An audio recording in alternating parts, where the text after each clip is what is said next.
வணக்கம். நாம இன்னைக்கு கரூர் தொகுதியை பத்தி ஒரு ஆழமான பார்வை பார்க்க போறோம். இதுல எந்த ஒரு அரசியல் சார்பும் கிடையாது. இங்க நாம யாரையும் தனிப்பட்ட முறையில விமர்சிக்க போறதில்ல. அதுக்கு பதிலா இந்த தொகுதியை இயக்குற அமைப்புகள், மக்களோட மனநிலை, அப்புறம் அந்த எண்கள் நமக்கு என்ன சொல்லுதுங்கிற உண்மைகளை பத்தி தான் பேச போறோம். ஒரு சிறப்பான நிர்வாகத்துக்கு என்ன பாதை இருக்குன்னு தரவுகளோட வெளிச்சத்துல புரிஞ்சுக்க முயற்சி பண்ணலாம். வாங்க உள்ள போகலாம். கரூரோட இதய துடிப்பு நாம புரிஞ்சுக்கணும்னா முதல்ல அந்த மண்ணையும் மக்களையும் நாம உணரணும். இது வெறும் ஜியாகிரபி கிடையாது. இது தலைமுறையா ஒன்னா பிணைஞ்சிருக்கிற வாழ்க்கை முறைகள், அவங்களோட நம்பிக்கைகள், அப்புறம் ஒவ்வொரு நாளும் அவங்க சந்திக்கிற போராட்டங்களோட ஒரு உயிரோட்டமான கலவை. கரூர் இதுக்கு ஒரு இரட்டை முகம் இருக்குன்னு சொல்லலாம். இந்த சாட்டை பாத்தீங்கன்னா உங்களுக்கே புரியும். கிட்டத்தட்ட 60% கிராமப்புறம், 40% நகர்ப்புறம். சரி, இதோட உண்மையான அர்த்தம் என்ன? ஒரு பக்கம் நகரத்துல டெக்ஸ்டைல் மில்களோட வேகம், சத்தம். இன்னொரு பக்கம் காவிரி தண்ணியை மட்டுமே நம்பியிருக்கிற விவசாய நிலங்களோட அமைதி. இது ரெண்டுமே ஒரே தொகுதியில தான் எதிரொலிக்குது. நகரத்துல இருக்கிறவங்களோட தேவைகள் வேற, விவசாயிகளோட சவால்கள் முற்றிலும் வேற. ஒரு நல்ல நிர்வாகம் இந்த ரெண்டு உலகத்தையும் இணைக்கிற ஒரு பாலமா இருக்கணும். அதுதான் கரூரோட முதல் சவால். கரூரோட சமூக கட்டமைப்பை பாத்தீங்கன்னா, அது பல சமூகங்கள் என்கிற நூலால ரொம்ப நேர்த்தியா பின்னப்பட்ட ஒரு ஆட மாதிரி. கொங்கு வெள்ளாளர், செங்குந்தர் சமூகங்கள் பொருளாதார ரீதியா ரொம்ப செல்வாக்கு மிக்கவங்க. அதே நேரத்துல மக்கள் தொகையில சுமார் 24% இருக்கிற தேவேந்திரகுல வேளாளர் சமூகம் தொகுதியோட அரசியல் போக்க தீர்மானிக்கிறதுல ஒரு முக்கிய பங்கு வகிக்கிறாங்க.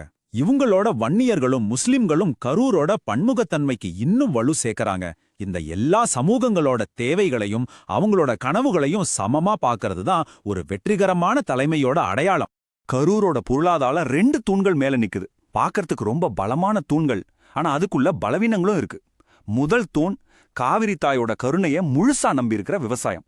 2வது தூண் தடையில்லாத கரண்ட் சப்ளையும் புது முதலீடுகளையும் சார்ந்திருக்கிற டெக்ஸ்டைல் தொழில். யோசிச்சு பாருங்க, காவிரி நீர் குறைஞ்சா விவசாயம் என்ன ஆகும்?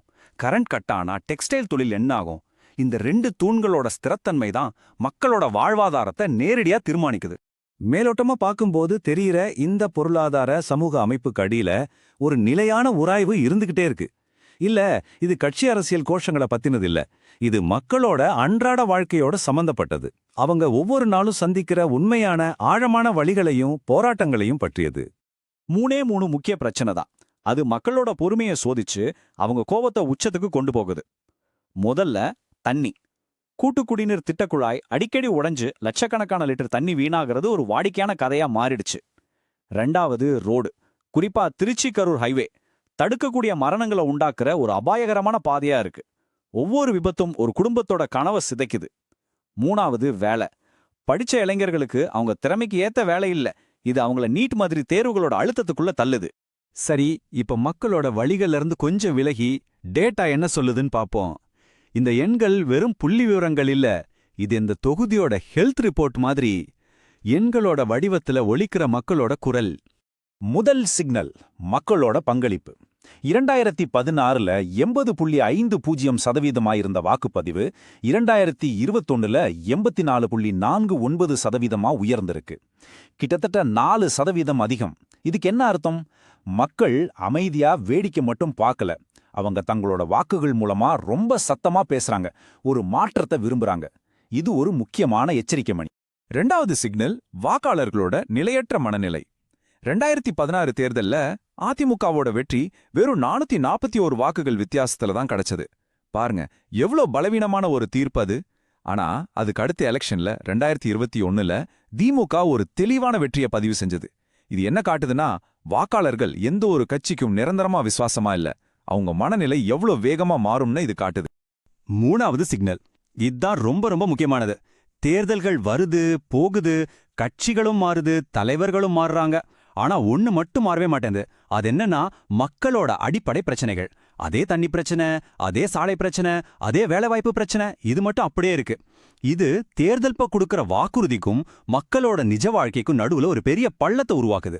இந்த பள்ளம்தான் மெதுவா ஜனநாயகத்தோட மேல இருக்கிற நம்பிக்கையை அரிக்க ஆரம்பிக்குது. இப்போ கரூர்ல இருக்கிற தற்போதைய தலைமை அமைப்போட செயல்பாட்டை கொஞ்சம் அலசி பார்க்கலாம். திரும்பவும் சொல்றேன், நம்ம நோக்கம் யாரையும் தனிப்பட்ட முறையில தாக்குறதில்ல. இந்த சிஸ்டம் எப்படி வேலை செய்யுது, அதோட பலம் என்ன, பலவீனம் என்னன்னு புரிஞ்சிக்கிறது தான். தற்போதைய உறுப்பினர் வி. செந்தில் பாலாஜி. இவருக்கு 2 பக்கங்கள் இருக்கு. ஒரு பக்கம் அனுபவம், அமைச்சருங்கிற பவர், தேர்தல்ல ஜெயிக்க வைக்கிற ஒரு சிறந்த ஆர்கனைசர். இதெல்லாம் அவரோட மறுக்க முடியாத பலம்.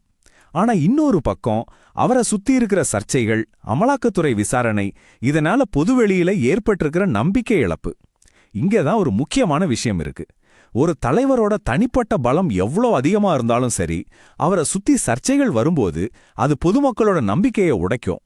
அப்போ நிர்வாகம் ஸ்தம்பிச்சு போயிடும். அதுதான் கரூரோட தற்போதைய நிலைமை. இந்த வரைபடம் நிர்வாகத்தோட செயல்திறனை ரொம்ப தெளிவா காட்டுது. நலத்திட்டங்கள் ஓரளவு மக்களை போய் சேர்ந்திருக்கு, சரி. ஆனா உள்கட்டமைப்பு, நம்பிக்கைங்கிற 2 அடித்தள தூண்களுமே ரொம்ப பலவீனமா இருக்கு. மக்களுக்கு நலத்திட்டங்களோட பலன் கிடைச்சாலும் உடைஞ்ச ரோடும் வராத தண்ணியும் அவங்களோட அன்றாட வாழ்க்கையை ரொம்பவே பாதிக்குது. நம்பிக்கை இல்லாததால அவங்க யாரிடம் போய் முறையிடுறதுனே தெரியாம தவிக்கிறாங்க. இதுதான் கள யதார்த்தம்.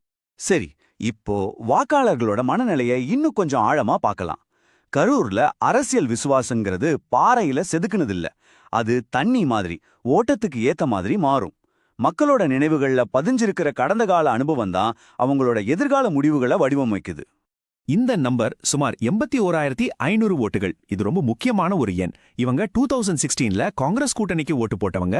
இவங்க தான் ஒரு தேர்தலோட முடிவையே மாத்தக்கூடிய ஸ்விங் ஓட்டர்ஸ், அதாவது மாற்றத்தை விரும்புற வாக்காளர்கள். இவங்களோட சேர்ந்து அரசாங்கம் மேல அதிருப்தியில இருக்கிற நகர வாக்காளர்கள், விலைவாசி உயர்வால் பாதிக்கப்பட்ட பெண்கள், அப்புறம் எதிர்காலத்தை பத்தி நிறைய கனவுகளோட இருக்கிற இளைஞர்கள், இவங்க தான் கரூரோட அடுத்த கட்ட அரசியல தீர்மானிக்க போற சக்தி. இங்கதான் நலத்திட்ட சோர்வுன்னு ஒரு முக்கியமான கான்செப்டை நம்ம பார்க்கறோம். மக்கள் இலவசங்களை வேண்டான்னு சொல்லல, ஆனா அவங்க இப்போ அதுக்கும் மேல ஒன்ன எதிர்பார்க்கறாங்க. அது என்னன்னா, அவங்க வாழ்க்கையில ஒரு நிரந்தரமான உறுதியான வளர்ச்சி, நல்ல வேலைவாய்ப்பு, தரமான கல்வி, பாதுகாப்பான சாலைகள் மாதிரி நீண்டகால தீர்வுகளை அவங்க விரும்புறாங்க.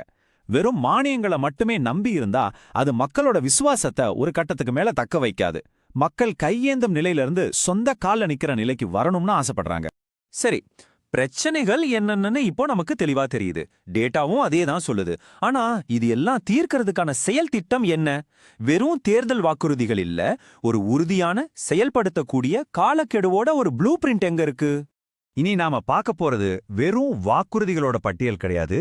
இது கரூரோட புதுநலனுக்கான ஒரு இன்ஜினியரிங் ப்ளூ பிரிண்ட். ரொம்ப குறைஞ்ச காலத்துல மக்களோட வாழ்க்கையில ஒரு பெரிய நேர்மறையான தாக்கத்தை ஏற்படுத்தக்கூடிய 3 முக்கியமான திட்டங்கள். முதல் திட்டம், கூட்டு குடிநீர் திட்ட குழாய் மேம்படுத்தல். செலவு சுமார் 80லிருந்து 100 கோடி ரூபாய். ஆகும் காலம் 18லிருந்து 24 மாசம். ஆனா இதோட உண்மையான ரிட்டர்ன் ஆன் இன்வெஸ்ட்மெண்ட் என்ன தெரியுமா? சுமார் 2 லட்சம் மக்களுக்கு பாதுகாப்பான சுத்தமான குடிநீர்.